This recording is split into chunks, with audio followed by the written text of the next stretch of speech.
हाँ स्टूडेंट, प्रमुख सर की क्लास में आप सभी का स्वागत है। आज हम लोग सीखेंगे साइंस का बहुत ही अमेजिंग और इंटरेस्टिंग चैप्टर जिसका नाम है मानव आँख और रंग बिरंगी संसार। ये आप लोग के सिलेबस में काफ़ी इंपॉर्टेंट और काफ़ी धमाकेदार चैप्टर है, क्योंकि इस चैप्टर में ऐसे कुछ टॉपिक्स हैं जो एग्ज़ाम के लिए बहुत ही महत्वपूर्ण और बहुत ही इम्पॉर्टेंट है कि वो उससे रिलेटेड एग्ज़ाम में क्वेश्चंस आते हैं।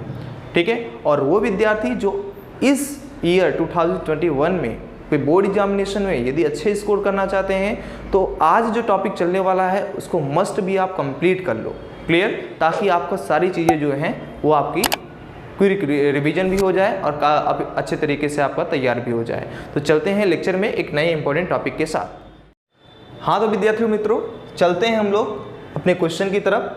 तो सबसे महत्वपूर्ण क्वेश्चन का नाम है प्रिज्म क्या है, प्रिज्म से जुड़े महत्वपूर्ण मुद्दे। यहाँ पे चैप्टर नंबर 11 में जो क्वेश्चन हमारा बनने वाला है, क्वेश्चन का नाम है प्रकाश का अपवर्तन। और वो प्रकाश का अपवर्तन है कि प्रिज्म से प्रकाश का अपवर्तन। हमने चैप्टर नंबर 10 में सीखा था कि प्रकाश के अपवर्तन के बारे में और उनसे जुड़ी हुई घटनाएं, लेकिन हम चैप्टर नंबर 11 में सीखेंगे प्रिज्म के बारे में और प्रिज्म से जुड़े हुए प्रकाश के अपवर्तन। तो एक इम्पॉर्टेंट क्वेश्चन जो कि बोर्ड एग्जामिनेशन में कई बार पूछा गया है, उसका नाम है कि प्रिज्म द्वारा प्रकाश का अपवर्तन समझाइए।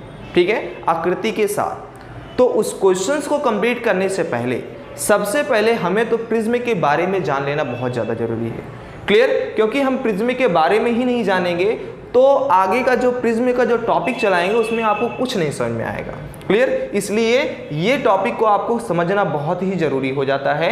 चलिए तो सबसे पहले प्रिज्म के बारे में सीखते हैं कि प्रिज्म क्या होता है। प्रिज्म मतलब, कहने का मतलब क्या होता है कि समांग पारदर्शी माध्यमों से बनी हुई वह आकृति। ठीक है, हमें यहाँ पे पारदर्शी माध्यम लेना है। कैसे माध्यम लेना है? पारदर्शी माध्यम मतलब ऐसे कांच लेना है जिसके आर पार हम देख सकते हो। तो ऐसी आकृति बनानी है जो किसी कोण पर झुके हुए दो समतल पृष्ठों से क्या हो, घिरा हुआ हो।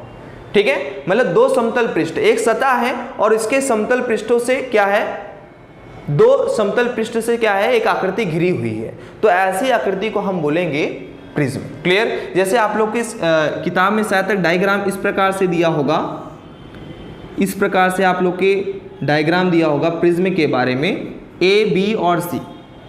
तो एक सतह है और यहाँ पे एक सतह है यहाँ पे, और इस सतह पे देखो कोण पर झुके हुए ये दोनों देखो कांच क्या है, झुके हैं एक दूसरे को। और ये कांच जो होते हैं वो क्या होते हैं, समांग पारदर्शी माध्यम वाले होते हैं।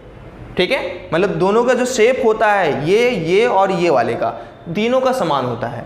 तो ऐसे दो समांग पारदर्शी माध्यमों से ये जो समान कोण वाले हैं, तो ऐसी झुकी हुई और बंद आकृति को या घिरी हुई आकृति को क्या कहते हैं, प्रिज्म के नाम से जानते हैं। क्लियर, डेफिनेशन आप लोग के पास सामने ही है। समांग पारदर्शी माध्यम से बनी वह संरचना, वह आकृति जो किसी कोण पर झुके हुए दो समतल पृष्ठों से घिरा हो, तो ऐसी आकृति को हम प्रिज्म के नाम से जानते हैं। ओके, आप लोग की किताब में तो ये डायग्राम दिया गया है प्रिज्म के बारे में, लेकिन एक्चुअली में हमारा जो डायग्राम, मेन जो डायग्राम होता है, एक्चुअली में प्रिज्म जो होता है वो इस तरीके से दिखाई देता है, इस तरीके से। क्लियर, यदि मैं आप लोग को प्रैक्टिकल तौर पे समझाऊं तो इस तरीके से जो होता है प्रिज्म हमारा होता है, इस तरीके से। तीन कोने होते हैं, फर्स्ट, सेकेंड और थर्ड नंबर। तीन कोने इस प्रकार से होंगे, आप लोग देख सकते हो, इस प्रकार से तीन कोने होंगे। क्लियर, एक तो ये आकृति से ये आकृति, और तीनों आकृतियों से क्या होगी, बंद होगी। क्लियर, अब इसमें देखो ये जो इसी प्रकार से हमारा प्रिज्म होता है। क्या होता है, प्रिज्म होता है। तो ये जो डायग्राम है, इसी डायग्राम को, इस पूरे आकृति को मैंने डायग्राम के माध्यम से समझाया है कि देखो ये उसका ऊपर का सिरा हो गया, ये वाला पार्ट हो गया। ठीक है, नीचे वाला सिरा आपको ये वाला दिख रहा होगा, ये सिरा जो है नीचे का सिरा हो गया, ये वाला साइड। और फिर ये जो पोर्शन है ये बैक साइड। ठीक है, ये पीछे का ये वाला पोर्शन आपको दिख रहा होगा, ये वाला पोर्शन है। और उसके बाद ये जो लाइन कट ऑफ हो रही है, ये वाली लाइन है। ये ऊपर आप लोग देख रहे होगे कागज एक दूसरे के पॉइंट को जोड़ रहे हैं। ठीक है, तो इस वाले पॉइंट को हम बोलेंगे यहाँ पे, ये जो लाइन खींचा गया वो बोला गया। क्लियर। तो इस प्रकार से हमारा प्रिज्म जो होता है वो कांच से बनी हुई आकृति से घिरा होता है। क्लियर। अब एक एक के बारे में हम लोग सीखेंगे कि इन भागों में कौन कौन से प्रकार के, मतलब कि कौन कौन से भाग होते हैं प्रिज्म में, और उनका कार्य क्या होता है, किस प्रकार से हम जानेंगे कि ये इसका अपवर्तक पृष्ठ है, प्रिज्म कोण है कि अपवर्तक कोण है। क्लियर। इसके बारे में सबसे पहले तो हम लोग देखेंगे कि हमारा जो अपवर्तक पृष्ठ है, अपवर्तक पृष्ठ कहने का मतलब क्या है, यहाँ पे मैं डायग्राम के जरिए समझाऊं तो आप लोग का जो ये जो मैं पेज लिया हूँ यहाँ पे आप लोग को समझाने के लिए, ताकि आप लोग को एकदम प्रैक्टिकल तौर पे ये चीज़ें समझ में आ जाए। देखिए अपवर्तक पृष्ठ क्या बोल रहा है। अपवर्तक पृष्ठ मतलब जिन समतल पृष्ठों से प्रकाश का अपवर्तन होता हो उसे क्या कहते हैं, प्रिज्म का अपवर्तक पृष्ठ कहते हैं। क्लियर। देखिए जिन समतल पृष्ठों से प्रकाश का क्या होगा, अपवर्तन होगा, तो ऐसे पृष्ठों को हम लोग बोलेंगे अपवर्तक पृष्ठ। देखिए ये डायग्राम है और इस डायग्राम में ये जो तीन पृष्ठ आपको दिख रहे हैं, ये वाले पृष्ठ और ये पृष्ठ। क्लियर। यहीं से क्या होता है, प्रकाश का अपवर्तन करवाया जाता है। प्रकाश का क्या होता है, यहाँ पे जब प्रकाश जाएगा इसके अंदर, ठीक है, तो क्या होता है, अंदर चला जाएगा और अंदर जाने से क्या होगा, आर पार निकलेंगे। तो ये जो पृष्ठ है आपका, ये वाला पृष्ठ, एक ये पृष्ठ, दूसरा ये, ठीक है, और तीसरा ये नीचे समतल जो आधार है हमारा। क्लियर। तो इसी पृष्ठ को हम बोलते हैं अपवर्तक पृष्ठ। क्या कहते हैं, अपवर्तक पृष्ठ। क्लियर। ओके। नेक्स्ट यहाँ पे सेकंड पिक्चर की ओर तरफ बढ़ते हैं जिसका नाम है प्रिज्म कोण। अब इस पिक्चर में एक दूसरा नाम आया जिसका नाम यहाँ पे बताया गया प्रिज्म कोण। प्रिज्म कोण यहाँ पे आपको दिख रहा होगा, ठीक है। अब यहाँ पे ये जो प्रिज्म कोण है किस प्रकार से यहाँ पे एंगल हुआ और क्यों यहाँ पे रखा गया, उसके बारे में सोचते हैं। प्रिज्म कोण की सबसे पहले डेफिनेशन पे आते हैं। क्या होता है, अपवर्तक पृष्ठों के मध्य बने कोण को प्रिज्म कोण कहते हैं। क्या बोला गया है, अपवर्तक पृष्ठों के मध्य बने कोण को क्या बोलेंगे, प्रिज्म कोण। जैसे इस डायग्राम में, ये डायग्राम है आपका, ठीक है, ये आधार है, ये दोनों पृष्ठ हैं, ये दोनों पृष्ठ हैं। अब देखिए इन दोनों पृष्ठों के बीच में ये दोनों एक दूसरे को कहीं ना कहीं जोड़ रहे होंगे, ठीक है, ये कहीं ना कहीं एक दूसरे को क्या कर रहे हैं, जोड़ रहे हैं, ए बी और सी, ए बी और सी। क्लियर।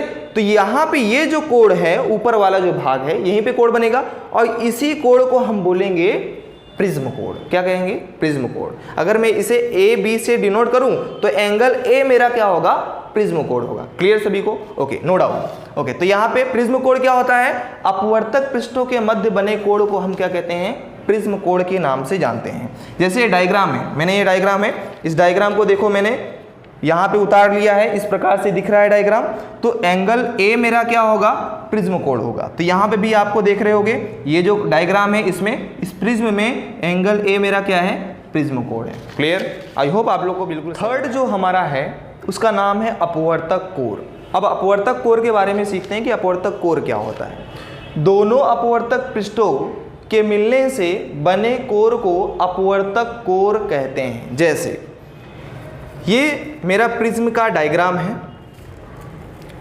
ठीक है, ये मेरा प्रिज्म है और इस प्रिज्म में देखिए ये दोनों जो पृष्ठ हैं, ये दोनों पृष्ठ एक दूसरे में मिल रहे हैं, तो मिलकर जो ये कोण बनाएंगे, ठीक है, ये वाला भाग, तो इसी भाग को हम कहेंगे अपवर्तक कोण। क्या कहेंगे, अपवर्तक कोण। क्लियर, समझ में आ रहा है। आप लोग डायग्राम में देख सकते हो, ये कोना आप लोग का बन रहा है सेम इसी प्रकार से, ये देख रहे होगे, यही कोना, इसी को बोलेंगे हम लोग अपवर्तक कोण। क्लियर। लास्ट टॉपिक जो हमारा है मुख्य परिच्छेद। मुख्य परिच्छेद देखते हैं। अपवर्तक पृष्ठों के अभिलंबवत किसी तल द्वारा काटे गए परिच्छेद को प्रिज्म का मुख्य परिच्छेद कहते हैं। अपवर्तक पृष्ठों के अभिलंबवत, अपवर्तक पृष्ठ हमारा ये रहा, इसके अभिलंबवत मतलब कि ऊपर और नीचे की ओर अभिलंबवत हो गए, तल द्वारा, तल मतलब नीचे का भाग, ये वाला, इसके ऊपर वाला जो सीधा भाग होगा, इसी को ये काट रहा होगा, प्रतिच्छेद कर रहा होगा, तो ऊपर वाला जो भाग हो गया उसको बोलेंगे हम लोग मुख्य परिच्छेद। क्लियर? जैसे मैं अगर ए बी और सी, तो ए बी और सी मेरा क्या कहलाएगा? मुख्य परिच्छेद। क्या कहलाएगा? मुख्य परिच्छेद। आई होप स्टूडेंट्स आप लोग को ये पूरा का पूरा टॉपिक बिल्कुल ही 100% समझ में आएगा या फिर आया होगा। और इसके साथ साथ एक इम्पॉर्टेंट क्वेश्चन कि प्रिज्म कोड के बारे में, कि एक्चुअली में हम लोग प्रिज्म कोड तो पढ़ रहे हैं, लेकिन यहाँ पे कुछ लोगों के स्टूडेंट जो होंगे उनमें माइंड में कुछ क्वेश्चन चल रहा होगा कि यहाँ पे ये जो प्रिज्म कोड है, जो सारा एंगल यहाँ पे सर बता रहे हैं, वो एक्चुअली में कोड का एंगल क्या होता है। क्लियर? तो आप लोग को ये एग्जाम में पूछा जा सकता है कि प्रिज्म जो आदर्श प्रिज्म होता है, क्लियर, जो एकदम परफेक्ट होता है, तो ऐसे परफेक्ट प्रिज्म का कोण कितना होता है? तो आप लोग को याद रखने के लिए बता दूं 60 एंगल का होता है। कितने एंगल का? 60 एंगल। क्लियर? 60 डिग्री का जो है वो कोण हमारा होगा। ये याद रखना है कि आदर्श प्रिज्म का कोण क्या होता है? 60 डिग्री होता है। क्लियर? अब इसमें क्वेश्चंस क्या बन सकता है? सबसे पहले आप लोग को प्रिज्म की डेफिनेशन एग्जाम में पूछी जा सकती है। ये जो 4 पॉइंट हमने डिस्कस किया, इसमें से कोई भी एक डेफिनेशन पूछा जा सकता है। और एक third question, very short question, जो पूछा जा सकता है कि आदर्श प्रिज्म का कोण कितना होता है? तो 60 डिग्री। हाँ तो स्टूडेंट्स, आज का वीडियो हमारा कैसा रहा? यदि आपको वीडियो पसंद आया हो तो प्लीज़ इसे लाइक, शेयर एंड सब्सक्राइब कीजिए। और यदि आपको कोई यदि डाउट होता है तो प्लीज़ कमेंट बॉक्स में कमेंट करके बताइए कि मुझे सर ये क्वेश्चन में डाउट हो। आप लोग का जो रिवीजन है वो आप लोग को पूरी तरीके से हो जाएगा। यदि क्वेश्चन में डाउट भी होगा तो उसको भी आप लोग को सॉल्व करवा दिया जाएगा। ठीक है, तो आज के लिए इतना ही। तो मिलते हैं नेक्स्ट लेक्चर में एक नए टॉपिक के साथ।